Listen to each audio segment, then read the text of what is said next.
Good morning, math peeps. Welcome back. Today we're just going to practice a little bit more on the same thing we did yesterday, using the same rules, but maybe incorporating some slightly trickier problems. So here we go. All right, first one. All right, so remember when we applied the formula for the inverse trig, you want to figure out what is your u and your du first, okay? So for this one, remember u is everything that's behind the inverse trig function. So u is going to be the square root of t minus 1. Well, for this one, the only tricky part is really that du is not so pleasant. Okay, remember that's a 1/2 power. So my derivative is going to be 1/2, leave the inside the same, and subtract 1/2 times the derivative of the inside, which is 1. And I'm going to pretty it up while I'm at it. I have a 1/2, and this will move to the bottom and be square root. Okay, now just plug into the formula. The derivative will be 1 over 1 plus u squared. Well, when I square that, the square and the square root undo each other. So it's just t minus 1 times the derivative, which is this guy. Okay, so let's clean that up a little bit. The ones will cancel, 1 and a minus 1. And if I multiply straight across, all I have on the top is a 1, and on the bottom I can smush it all together. I have a 2 and a t and a square root of t minus 1. That wasn't so bad. Alrighty, here's another one. Okay, this one. Anytime you see an e or a natural log or a funky problem like that, always refer to an easier problem before you start. So if this was just the derivative of, say, e to the 3x, get that in your head first. That derivative would be e to the 3x times the derivative of 3x times 3. Remember, the derivative of e to the u is e to the u times the derivative of u. So now let's get that right. This one's going to be, the derivative will be e to the inverse cosine times the derivative of inverse cosine. Okay? So now you just got to figure out what is the derivative of inverse cosine. All right, well, I have e to the inverse cosine. Okay, well, we got to look up the formula for inverse cosine. Well, remember, the cosine formula is the same as the sine formula, except it has a minus sign in front. And again, you can do homework on these. I'm not going to quiz you ever on inverse cosine. I will quiz you on inverse sine. Okay, so let me make a little space. Hold on a second. So the derivative of inverse cosine is the same as the inverse sine, except with a negative in front.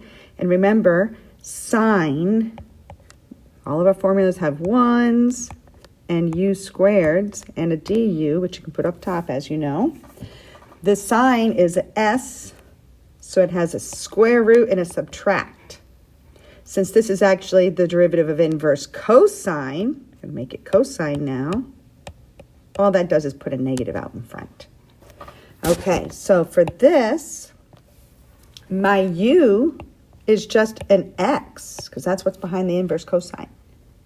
So my u is just an x, and my du is therefore just a 1. Nobody cares about that. So it's literally going to be just this formula as is, just replace the u with an x. So I'm going to have a negative 1 over the square root of 1 minus x squared. Okay? Now, because we have a fraction and an extra negative, just squish it together. It's all multiplication. My final answer would then be negative e to the inverse cosine or arc cosine over the square root of 1 minus x squared. Okay? So today you're going to have chain rule and trig, and you're going to have product rule and inverse trig, just mixing it all up. If it's a difficult derivative to do, write it down and then go to the side of your paper to actually figure it out. All right, one more. Okay, this one, equation of a tangent. Here we go again. We've done it a million times. We need point, we need slope. But to get the slope, I need to find the derivative.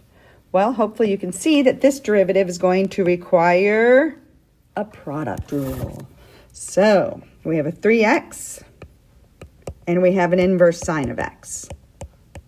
Okay? The derivative of 3x is 3. The derivative of the inverse sine of x is 1 over the square root of 1 minus x squared. Because again, your u is just an x, so du is 1.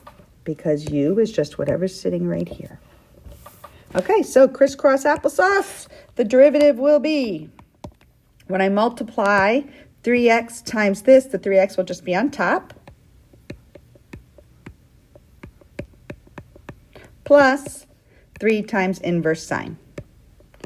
Now, you don't need to worry about combining or getting a common denominator because we're going to be evaluating this at a point anyway, okay? So we're just going to plug in an x of 1/2 to find the slope at this point, okay? So the derivative evaluated at 1/2 would be, not the prettiest thing in the world, 3 times 1/2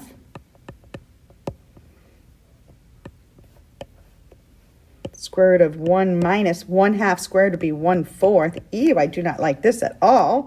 Plus 3 times the inverse sine of 1/2.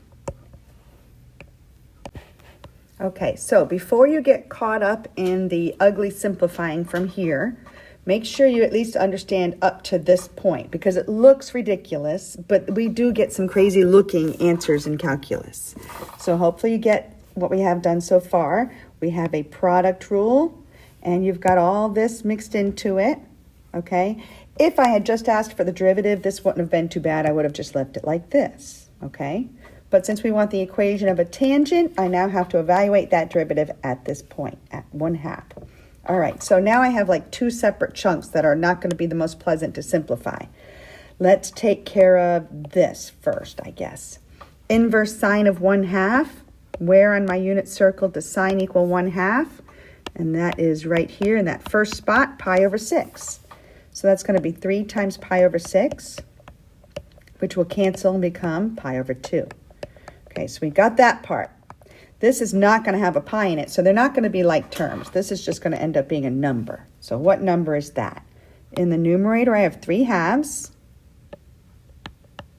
In the denominator, I have the square root of 1 minus 1/4 would be 4/4 minus 1/4, which is 3/4.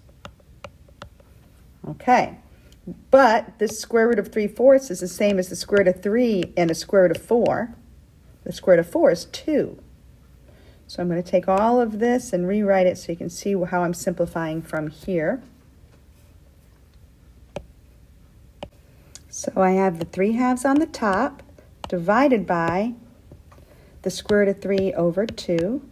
And then this guy is still hanging on.